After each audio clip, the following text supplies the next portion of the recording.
आपके मंच के दाहिनी तरफ से शिलापटों से अनावरण धीरे धीरे हटता हुआ 729 हमारी विकास की परियोजनाएं, 690 शिलान्यास के कार्यों की परियोजनाओं की संख्या, 437 करोड़ रुपए शिलान्यास की कुल परियोजनाएं 729 और कुल लागत 650 करोड़। ये सौगात, ये उपहार जनपद निवासियों हरदोई को एक बार जोरदार तालियों के साथ अभिनंदन, वंदन, स्वागत, बहुत सारी बधाइयां, शुभकामनाएं। और एक बार पुनः ससम्मान अनुरोध करते हुए, सादर आमंत्रित करते हुए यशस्वी माननीय मुख्यमंत्री जी से कि अपने कर कमलों से हमारी विभिन्न योजनाओं के तहत लाभार्थियों को वितरण सामग्री प्रदान करने की कृपा करें। सर्वप्रथम हमारे बीच में मुख्यमंत्री युवा उद्यमी योजना के तहत रोहित हलवाई, आपको स्वीकृति पत्र प्रदान किया जाता है। रोहित हलवाई, एक बार जोरदार तालियां हमारे सभी लाभार्थियों के लिए।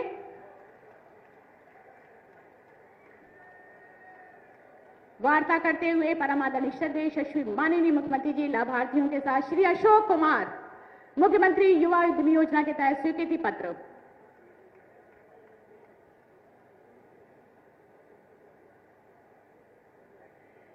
इसी के साथ श्रीमती प्रतीक्षा पटेल, एक जनपद एक उत्पाद टूल किट आपको प्रदान की जाती है। श्रीमती प्रतीक्षा पटेल,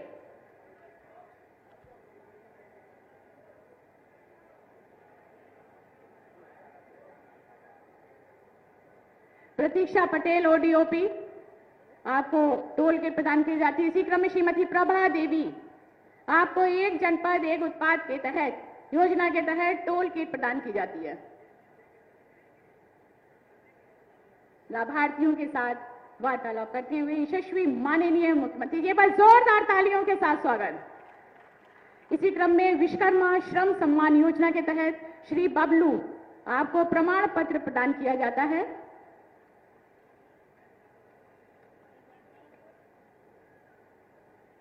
इसी के तहत श्री ललित कुमार, आपको विश्वकर्मा श्रम सम्मान योजना के तहत प्रमाण पत्र प्रदान किया जाता है। एक बार जोरदार तालियां।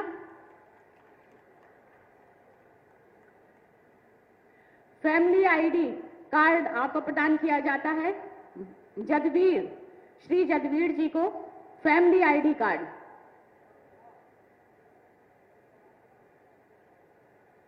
हमारे सभी लाभार्थियों के लिए एक बार जोरदार तालियां। जनपद हरदोई, श्रीमती नेहा, आपको भी फैमिली आईडी कार्ड प्रदान किया जाता है। समस्त लाभार्थियों को अपने कर कमलों से प्रदान करते हुए स्वामी विवेकानंद युवा सशक्तिकरण योजना के तहत दर्शिका सिंह छात्रा, दर्शिका सिंह, आपको टैबलेट प्रदान की जाती है। शिक्षा की ओर एक और नया कदम रोशनी और उजाले के साथ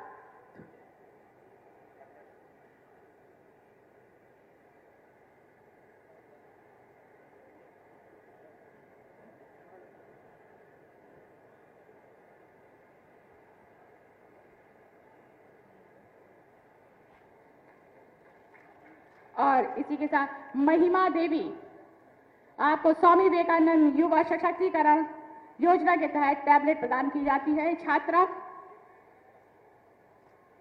और पढ़ाई के लिए एक नया रूप। मुख्यमंत्री बाल सेवा योजना के तहत लैपटॉप प्रदान किया जाता है। छात्रा दीपाली पांडे, सोशल मीडिया के माध्यम से शिक्षा ग्रहण करना एक नया रूप। वैष्णवी, आपको मुख्यमंत्री बाल सेवा योजना के तहत लैपटॉप प्रदान किया जाता है।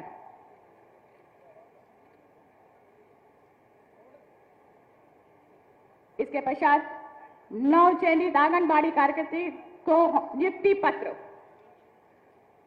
कार्यकर्तियां हैं हमारी बीच में, बहनें हैं हमारी आंगनबाड़ी की। नियुक्ति पत्र पूनम देवी है ये, बस जोरदार तालियां। हमारी आंगनबाड़ी जया सिंह,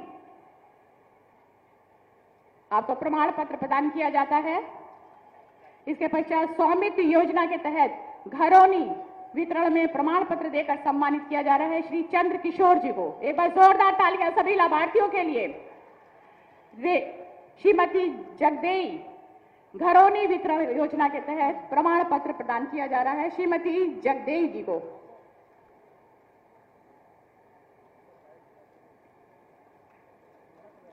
मुख्यमंत्री आवास योजना के तहत रेखा सिंह, आपको आवास की चाबी प्रदान की जाती है।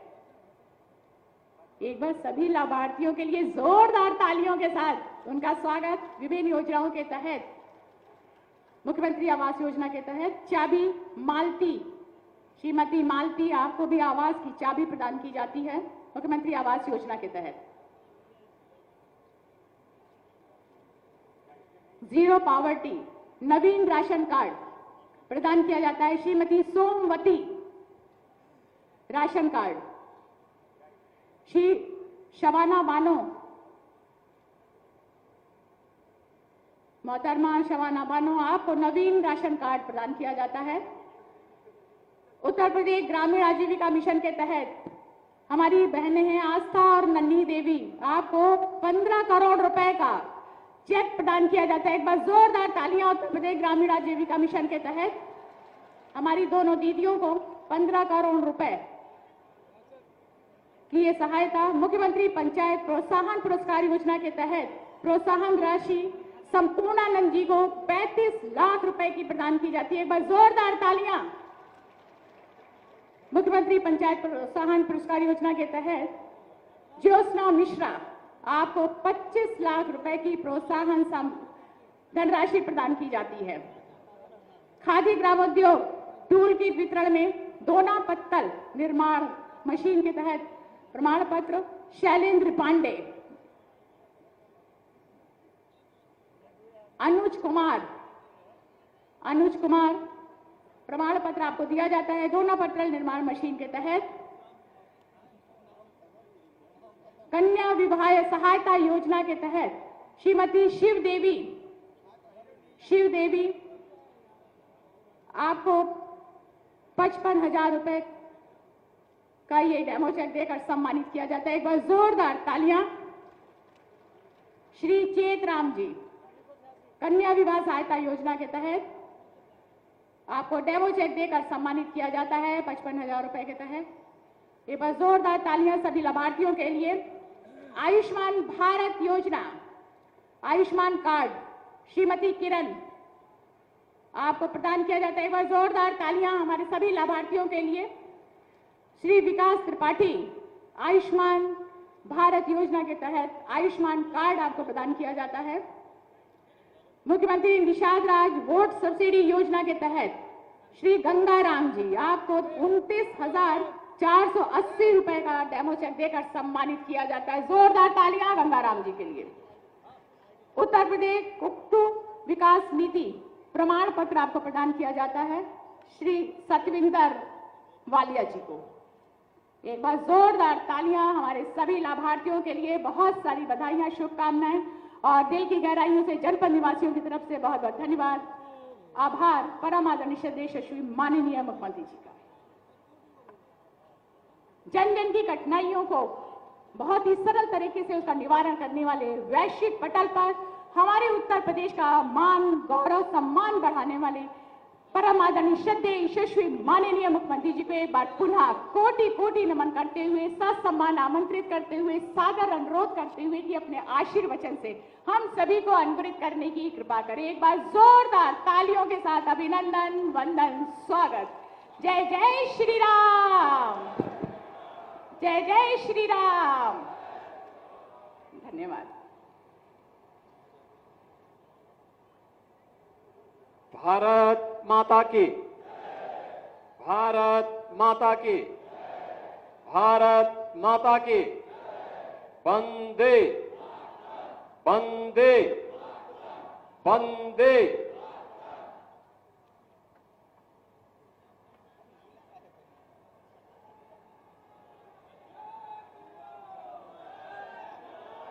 प्रथम स्वातंत्र समर के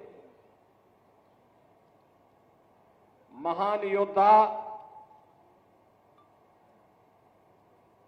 राजा नरपत सिंह की इस पावन धरा पर उनके विजय उत्सव कार्यक्रम में आज के समारोह में उपस्थित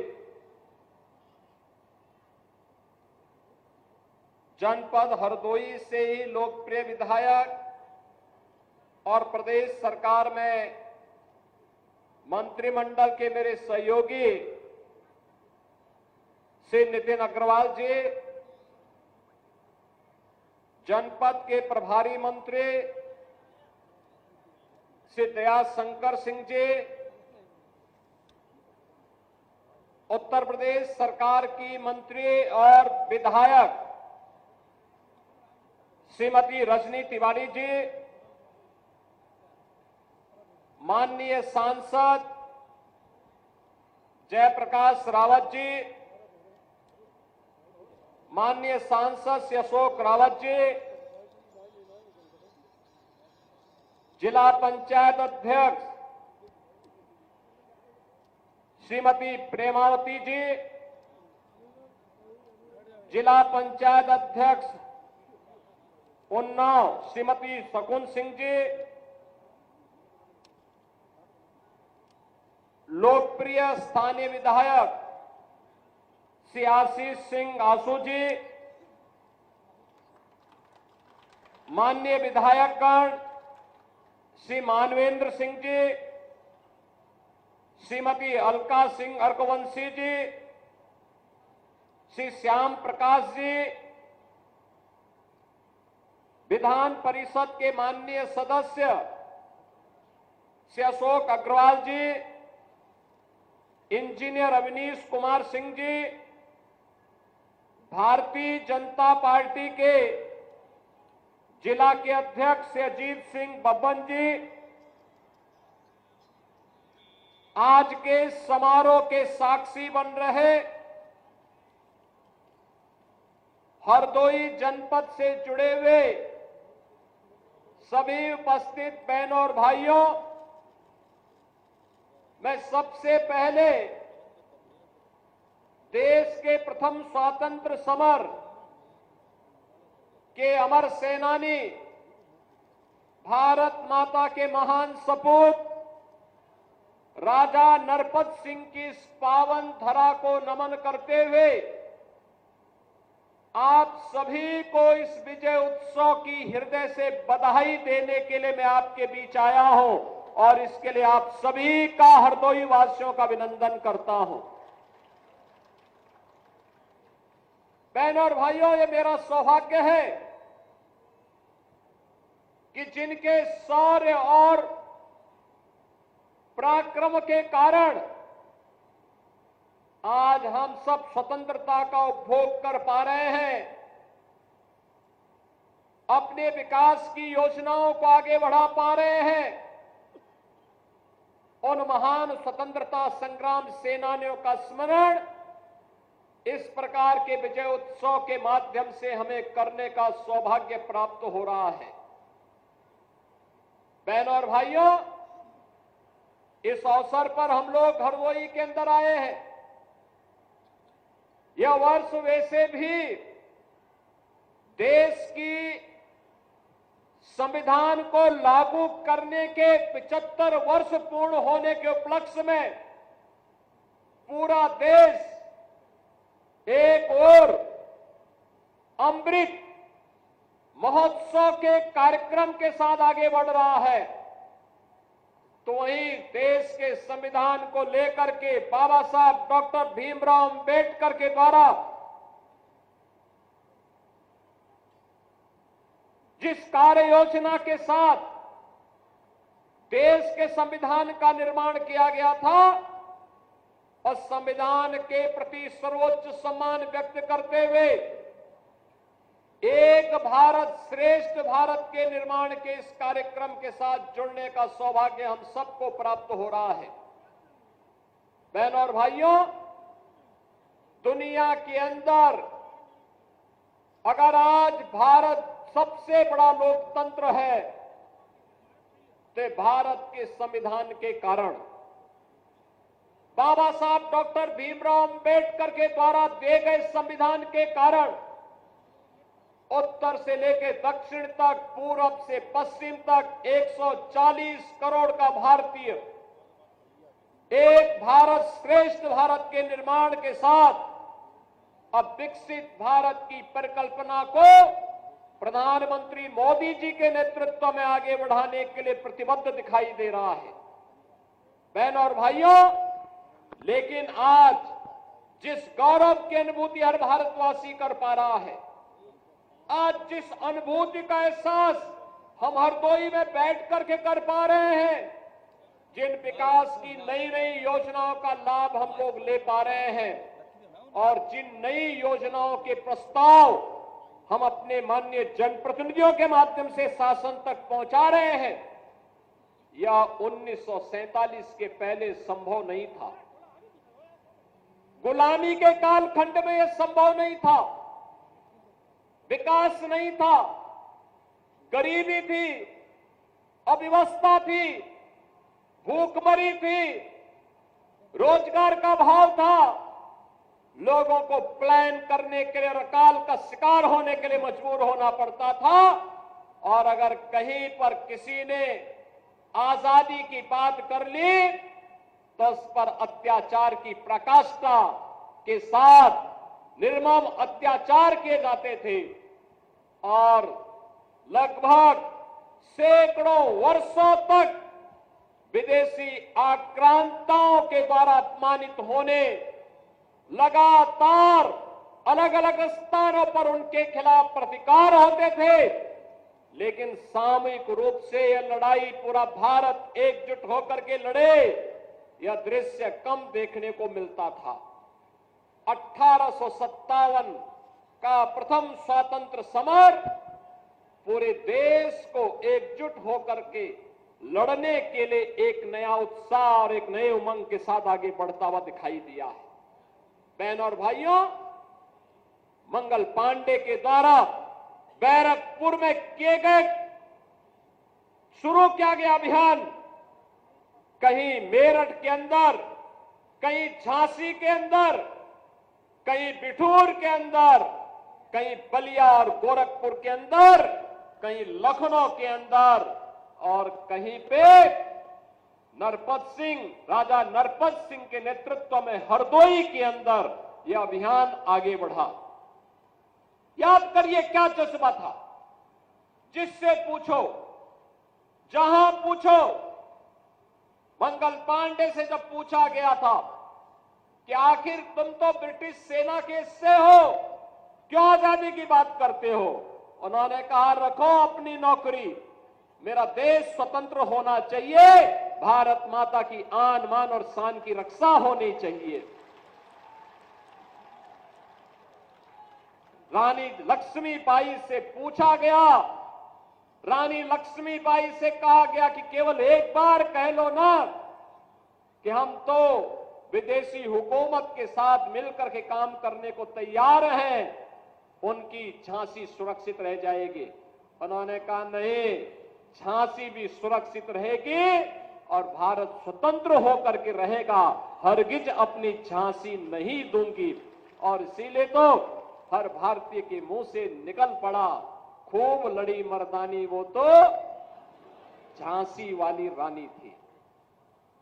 बिठूर में नाना राव पेशवा के नेतृत्व में 1857 के प्रथम स्वातंत्र समर की जो रणनीति बनी थी, उस रणनीति का बिगुल फूंकने के लिए हरदोई के अंदर राजा नरपत सिंह उस लड़ाई को लेकर के यहां कार्य कर रहे थे। और आज हम जिस स्थान पर हैं, ये उनका दुर्ग कहलाता था, ये उनका किला था। स्वाभाविक रूप से जब आजादी की जज्बे को देख करके जो लोग भाग रहे थे, उनको कैसे अच्छा लगता, कैसे अच्छा लगता। 1857 में झांसी ब्रिटिश हुकूमत नहीं जीत पाई थी, विजय महारानी लक्ष्मीबाई की हुई थी। हरदोई में, इस क्षेत्र में ये विजय राजा नरपत सिंह की हुई थी। वहां पर अंग्रेज विजय नहीं हो पाए थे। ऐसे ही गोरखपुर में बंधु सिंह को वे परास्त नहीं कर पाए थे। अलग अलग स्थानों पर जहां पर भी ये स्वतंत्र समर एकजुट होकर के नानाराव पेशवा के रणनीति के तहत आगे बढ़ा, वहां पर भारत के लोग जीते थे और बाद में यह मंद पड़ता गया और अंततः ब्रिटिशर ने फिर अत्याचार की पराकाष्ठा की। और जिसका एक उदाहरण आपके सामने महाराजा नरपत सिंह का यह दुर्ग भी है, जो खंडरों में तब्दील होकर के आज वहां पर एक टीले के रूप में मात्र बचा हुआ है।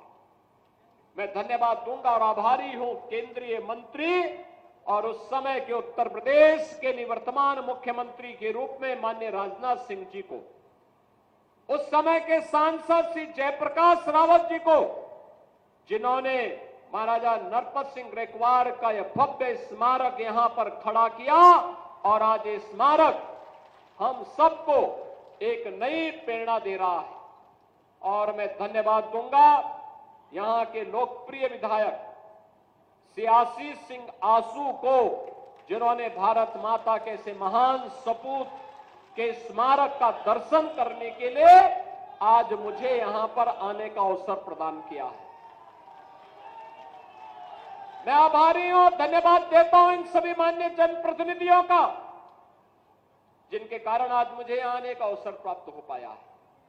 बहनों और भाइयों, आधुनिक भारत के तीर्थ हैं ये स्मारक, आधुनिक भारत के तीर्थ हैं और तीर्थ के रूप में हमें वर्तमान पीढ़ी को बताना भी चाहिए कि इन्हीं के शौर्य से, इन्हीं के पराक्रम से, इन्हीं के बलिदान से आज हम आजादी का एहसास कर पा रहे हैं। आजादी का एहसास इस रूप में अपने अनुरूप विकास की योजनाएं बना पा रहे हैं। समाज के हर एक तबके के लिए नई नई योजनाएं बन पा रही है। कोई सोचता था आज से 10 साल पहले कि हरदोई में भी हरदोई का मेडिकल कॉलेज होगा, लेकिन आज हरदोई में मेडिकल कॉलेज बन करके चालू हो गया है। अब नर्सिंग कॉलेज भी वहां बनने जा रहा है। कोई सोचता था हरदोई के अंदर, हरदोई से पश्चिम में मेरठ और दिल्ली को जोड़ने के लिए और इधर प्रयागराज से जोड़ने के लिए एक ग्रीनफील्ड एक्सप्रेसवे मिलेगा, लेकिन गंगा एक्सप्रेसवे सर्वाधिक दूरी आपके हरदोई जनपद में तय कर रही है। 99 किलोमीटर की दूरी। याद करना, हरदोई से दूरी दिल्ली की दूरी को भी कम करेगी और साथ साथ प्रयागराज की दूरी को भी और काशी की दूरी को भी कम करने में सहायक होगी। विकास के नए नए कार्यक्रम आगे बढ़ेंगे, नए निवेश आएंगे। पीएम मित्रा टेक्सटाइल पार्क यहीं बनने जा रहा है, इसी जनपद की सीमा पर बनने जा रहा है। पीएम मित्रा टेक्सटाइल पार्क का मतलब लाखों नौजवानों के लिए नौकरी और रोजगार की सुविधा आप ही के जनपद में प्राप्त होगी। वैसे भी मैं मलावा का टेक्सटाइल देख रहा था, कितना शानदार यहां की कारीगरी है, कितना शानदार तरीके से यहां की बुनकरी है और कितना अच्छा कपड़ा का कार्य यहां पे होता है। लेकिन जब टेक्सटाइल पार्क बनेगा तो इनके हुनर को भी काम मिलेगा और साथ साथ यहां के नौजवानों को, जो लोग अब तक कार्य के लिए पंजाब जाते हैं, सूरत जाते हैं, उन्हें वहां नहीं जाना पड़ेगा, बल्कि अन्य देश भर के लोगों को रोजगार के लिए आपकी हरदोई में आना पड़ेगा। बहनों और भाइयों, मैं यहां पे भी था और यहां पर मैं देख रहा था विकास के लिए। आंसू जी कह रहे थे, अशोक रावत जी भी कह रहे थे कि यहां की कनेक्टिविटी ठीक हो जाए तो और पर्यटन बढ़ेगा और पक्षी विहार के लिए भी।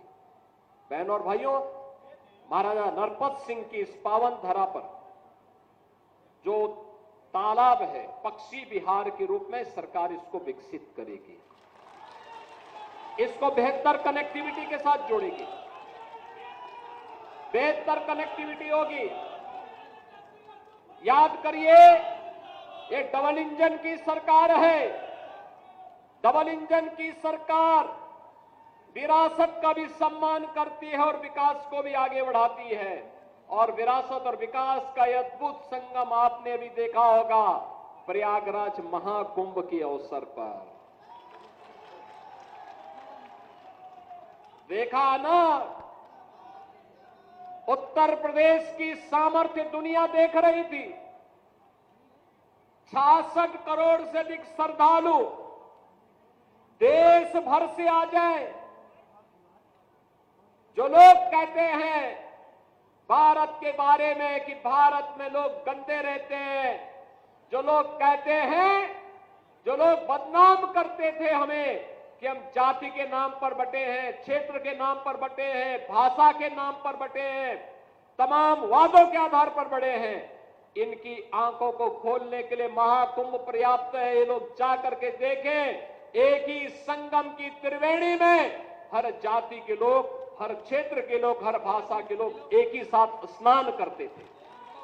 कोई भेद नहीं था, न जाति का भेद था, न क्षेत्र का भेद था, न भाषा का भेद था, न संप्रदाय का भेद था।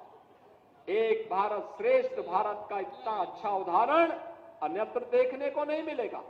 मां गंगा का आशीर्वाद भी मिला, मां यमुना का आशीर्वाद भी मिला, मां सरस्वती का आशीर्वाद भी मिला, और जो आया अभिभूत होकर के गया। याद करिए, भारत से तो लोग आए ही, दुनिया के 100 से अधिक देशों के लोग भी आए। हर व्यक्ति के मन में एक ही भाव था, जो देशी था, जो भारत का था, वह तो कहता था कि वाह, एक बार बस संगम में डुबकी लगाने का अवसर मिल जाए, पुण्य स्नान का सौभाग्य मिल जाए। और जो विदेशी थे वे भीड़ को देख करके अभिभूत थे। इतनी बड़ी भीड़, इतने उत्साह के साथ, एक आयोजन के साथ सहभागी बन रही है। बहन और भाइयों, ये तब होता है जब सारे लोग एक दिशा में सोचते हैं, एक साथ चलते हैं, एक साथ विरासत पर गौरव की अनुभूति करते हैं। विपक्ष के लोग दुष्प्रचार करते रहे, लेकिन जनता जनार्दन ने ठान लिया था, ये जितने भी भारत विरोधी हैं, सनातन विरोधी हैं, इनको सबक सिखाना है। भले यात्रा की कठिनाई हो, लेकिन हम तब भी जाएंगे। और वे लोग आए, बड़े पैमाने पर देश भर से आए, और इतना बड़ा आयोजन दुनिया के अंदर कहीं नहीं हो पाया जो प्रयागराज की धरती में उत्तर प्रदेश के अंदर हो गया है। बहनों और भाइयों, ये विरासत और विकास का एक अद्भुत संगम है। महाराजा नरपत सिंह का यह पावन स्मारक भी विरासत है, उसको विकास के साथ जोड़ना है। और विकास के साथ जोड़ने के लिए कनेक्टिविटी, अच्छा मार्ग बने वहां तक जाने के लिए, वहां तक जाने के लिए मार्ग बने, पक्षी विहार बने, पर्यटन के कुछ संभावनाओं को विकसित किया जा सके, गेस्ट हाउस बने, यहां के लोकल उत्पाद को हम आगे बढ़ा सके। मैं देख रहा था, यहां के अन्नदाता किसानों ने, यहां के हस्तशिल्पी और कारीगरों ने बहुत अच्छे अच्छे उत्पाद तैयार किए हैं। अगर वे सभी यहां डिस्प्ले हो जाएं, लोगों को मिलने प्रारंभ हो जाए, तो रोजगार का भी सृजन होगा, नए गाइड भी मिलेंगे, और साथ साथ यहां के विकास को आगे बढ़ाने में भी मदद मिलेगी। और बहनों और भाइयों, उसी विकास की कड़ी को विरासत के साथ जोड़ने के लिए आज हम सब यहां पर आए हैं, इस क्षेत्र में आए हैं, यहां के विकास के साथ जोड़ने के लिए आए हैं। और स्वाभाविक रूप से विरासत के साथ जुड़ने आए हैं, तो आज यहां पे 650 करोड़ रुपए की परियोजनाओं की सौगात भी हरदोई जनपद को दे रहे हैं। ये विकास के विभिन्न प्रकार की योजनाएं हैं, ये कनेक्टिविटी की भी है, शिक्षा की भी है, स्वास्थ्य की भी है, पेयजल की भी है, आम जन से जुड़े हुए जीवन के प्रत्येक क्षेत्र में व्यापक परिवर्तन का आधार बनाने वाली योजनाएं हैं। और इसीलिए बहनों और भाइयों हम लोग आए हैं आपसे कहने के लिए, आज बदलते हुए भारत को हम सब ने देखा है। एक नया भारत प्रधानमंत्री मोदी जी के नेतृत्व में आज हम सबको दिखाई देता है। एक भारत है, श्रेष्ठ भारत है। एक भारत श्रेष्ठ भारत के दर्शन हो रहे हैं। एक भारत श्रेष्ठ भारत इसलिए क्योंकि पिछले 10 वर्ष में भारत दुनिया की एक महाशक्ति के रूप में स्थापित हुआ है। आपने देखा होगा भारत 5वीं बड़ी अर्थव्यवस्था बन गया है और अगले 2 वर्ष में भारत दुनिया की 3री बड़ी अर्थव्यवस्था बनेगा। 3री बड़ी अर्थव्यवस्था का मतलब भारत से बड़ी केवल 2 ही अर्थव्यवस्था तब रहेगी, एक अमेरिका की और दूसरा चीन की, और तीसरा भारत होगा। आप याद करिए, हर भारतवासी के लिए गौरव का क्षण होना चाहिए। आज विकास की नई नई योजनाएं आ रही हैं। देश के अंदर आधुनिक इंफ्रास्ट्रक्चर, हाईवे बन रहे हैं, रेलवे का संचार बिछ रहा है, रैपिड रेल चल रही है, पोर्ट बन रहे हैं, एयरपोर्ट बन रहे हैं, मेट्रो का संचालन हो रहा है, विकास के बड़े बड़े कार्य, एक्सप्रेस हाईवे भी बन रहे हैं। और जब सुरक्षा का बेहतर वातावरण होता है, तो सुरक्षा के इस बेहतर वातावरण में निवेश आता है, रोजगार का सृजन होता है, नौजवान प्लान नहीं होता है। सुरक्षा के इस बेहतर वातावरण के साथ जुड़ करके आज हम सब लोग आगे बढ़ रहे हैं। आप याद करिए 2017 के पहले के उत्तर प्रदेश को हर दूसरे तीसरे दिन दंगा होता था। बहनों और भाइयों, इन दंगाइयों का उपचार ही डंडा है। बिना डंडे के मानेंगे नहीं। आप देख रहे होंगे बंगाल जल रहा है, वहां की मुख्यमंत्री चुप है, दंगाइयों को शांति दूत कहती है। अरे लातों के भूत बातों से कहां मानने वाले हैं।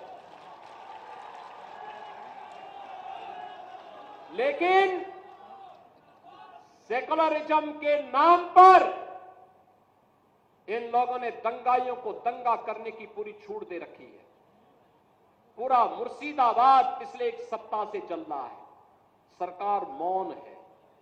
बहनों और भाइयों, इस प्रकार की अराजकता पे लगाम लगनी चाहिए और मैं धन्यवाद दूंगा इस बात के लिए वहां की माननीय न्यायालय को, जिन्होंने वहां पर केंद्रीय बलों की तैनाती करके वहां के अल्पसंख्यक हिंदुओं की सुरक्षा की व्यवस्था करने के लिए कदम उठाया है और आज केंद्रीय बल वहां पर तैनात है। आपने वहां की पीड़ा सुनी होगी।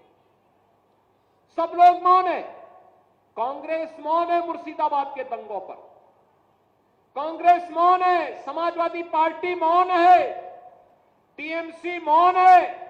वे धमकी पे धमकी दिए जा रहे हैं, समर्थन कर रहे हैं। बांग्लादेश के अंदर जो हुआ था उसका समर्थन कर रहे हैं बड़ी बेशर्मी के साथ। अगर उन्हें बांग्लादेश अच्छा लगता है तो उनको बांग्लादेश ही जाना चाहिए। क्यों भारत की धरती पर बोझा बने हुए हो? क्यों भारत की धरती पे बोझा बने हुए हो? हम आभारी हैं प्रधानमंत्री मोदी जी के और गृह मंत्री अमित शाह जी के, जिन्होंने वक्फ संशोधन अधिनियम को पारित करके गरीबों की जमीनों पर, सार्वजनिक जमीनों पर पड़ने वाली डकैती पर लगाम लगाने का काम इस अधिनियम, संशोधन अधिनियम के माध्यम से पारित किया है। अब ये जमीन जो वापस आएगी, बहनों और भाइयों, इसमें हॉस्पिटल बनेंगे, इनमें गरीबों के लिए मकान बनेंगे, हाई राइज बिल्डिंग बनेगी, यहां पर स्कूल बनेंगे, विश्वविद्यालय बनेंगे, निवेश के लिए लैंड बैंक बनेगा। लेकिन किसी को जमीन पर कब्जा करके गुंडागिर्दी करने की छूट अब नहीं मिलेगी। इसलिए लोग परेशान हैं, क्योंकि जमीन के नाम पर जो लूट थी वह रुकने वाली है और उसने इन लोगों को परेशानी है। परेशानी इस बात को लेकर के कि अब गुर्गे खाली हो जाएंगे, तो पहले जो जनता को लूटते थे, इनको अब भय है कि इनके द्वारा पाले गए गुर्गे कहीं भस्मासुर हुए तो कहीं अब इन्हीं को न लूटने लग जाएं। इनके द्वारा अकूत संपत्ति जो अर्जित की गई है उसी पर डकैती न डालने लग जाए। इसलिए उस भय के कारण ये वक्त के नाम पर जनता को बेवकूफ बनाने का काम कर रहे हैं, जनता की आंखों में धूल झोंकने का काम कर रहे हैं, गुमराह करने का काम कर रहे हैं। लेकिन गुमराह होने की आवश्यकता नहीं। हमें देश के संविधान पर, बाबा साहब भीमराव अंबेडकर के द्वारा बनाए गए संविधान पर विश्वास करना है, विकास की प्रक्रिया के साथ जुड़ना है और विकास की प्रक्रिया का ही परिणाम है। मैं देख रहा था हरदोई के अंदर, हरदोई जनपद में प्रधानमंत्री आवास योजना और मुख्यमंत्री आवास योजना में 1,15,000 परिवारों को एक एक आवास प्राप्त हुआ है। अनुमान करिए इतने गरीब परिवारों को इससे पहले की सरकारें क्या कर रही थी 75 वर्षों तक, 70-75 वर्षों तक कर क्या रहे थे। लेकिन गरीब को आवास नहीं दे पाए थे, शौचालय नहीं दे पाए थे, उनको कोई सुविधा नहीं दे पाए थे। आयुष्मान का कार्ड मैं भी देख रहा था, आयुष्मान का कार्ड जब मिल रहा था उत्तर प्रदेश के अंदर 10 करोड़ लोग आयुष्मान भारत की सुविधा का लाभ ले रहे हैं। और मैं भी देख रहा था एक बहन जी को जब उन्हें आयुष्मान का कार्ड मिला, उनके चेहरे पर एक नई चमक थी कि अगर कभी दुर्भाग्य से कोई बीमार हुआ परिवार में, ये कार्ड उसमें उनका संबल बनेगा। लेकिन इससे पहले क्या कर रहे थे, पिछली सरकारें कर क्या रही थी, क्या कांग्रेस कर रही थी 60 वर्षों तक, क्या समाजवादी पार्टी कर रही थी जब कई बार उन्हें सरकार बनाने का अवसर प्राप्त हुआ। इसका मतलब इनको विकास से कोई मतलब नहीं था, ये प्रदेश में केवल अपने परिवार का विकास करने के लिए आए थे, इनको जनता जनार्दन के विकास से कोई मतलब नहीं था। और आज तो विकास भी है और विरासत भी है। गरीब को राशन मिल रहा है, नौजवान को नौकरी और रोजगार मिल रहा है, अन्नदाता किसान को किसान सम्मान निधि का लाभ मिल रहा है, महिलाओं को लखपति दीदी की जैसी योजनाओं के साथ जोड़ने का काम किया जा रहा है। आत्मनिर्भर भारत के लिए प्रधानमंत्री जी ने कुछ बातें कही हैं। विकसित भारत की परिकल्पना को साकार करने के लिए आत्मनिर्भर बनना पड़ेगा, महिलाओं को विकास के साथ अधिक से अधिक भागीदार बनाना पड़ेगा, नौजवानों को उनके स्केल को स्पीड और स्किल के साथ जोड़ने की कार्रवाई के साथ आगे बढ़ना पड़ेगा। और अगर हम कर पाएंगे तो 2047 में भारत को दुनिया की सबसे बड़ी ताकत बनने से कोई रोक नहीं सकता है। और यही तो सपना था देश की आजादी के इन अमर सेनानियों का, यही सपना था। यही तो पंडित राम प्रसाद बिस्मिल कहते थे, यही तो कहते थे कि तेरा वैभव अमर रहे मां, हम दिन चार रहे न रहे। यही तो चंद्रशेखर आजाद कहते थे, यही तो ठाकुर रोशन सिंह कहते थे, और यही अस्फाउल्लाह खां कहते थे। बहनों और भाइयों, अमर सेनानियों का यही गान था। भारत माता के वैभव को चरम तक पहुंचाने के लिए, भारत माता के विकास को ध्यान में रख करके जो रोड मैप आज प्रधानमंत्री मोदी जी के नेतृत्व में बना है, इसे अंतिम पायदान पर बैठे हुए व्यक्ति तक पहुंचा करके एक विकसित भारत की परिकल्पना को साकार करना है।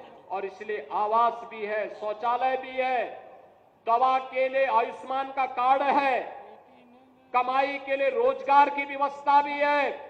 और अभी सरकार ये व्यवस्था करने जा रही है कि गरीबी रेखा के नीचे जीवन यापन करने वाले प्रत्येक परिवार को हम लोग सभी सुविधाओं से आच्छादित करने का कार्य भी करेंगे और परिवार के एक सदस्य को नौकरी और रोजगार के साथ जोड़ने का काम भी करेंगे।